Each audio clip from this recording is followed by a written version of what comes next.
So in this video, I'll be teaching you on how to install an Android TV on your USB drive.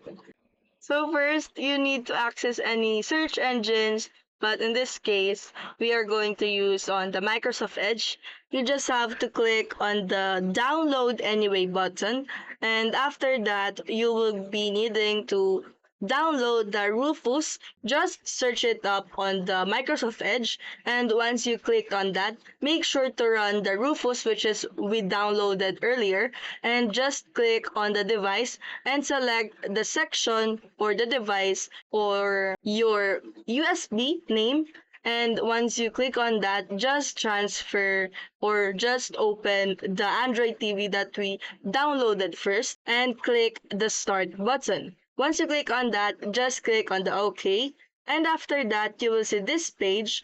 And once you open the Android TV, you will be going to extract the data 4 GB zip file folder inside and just restart your PC or your desktop. So for you to able to find this boot, just make sure that the UEFI is set on the SanDisk or the device that you installed your Android TV from your Rufus. So after that, you just have to click on the Android section, Android TV on the first option, and your USB drive is now connected on your Android TV. So if you find this video helpful, don't forget to smash that like button and subscribe so you never miss a new video.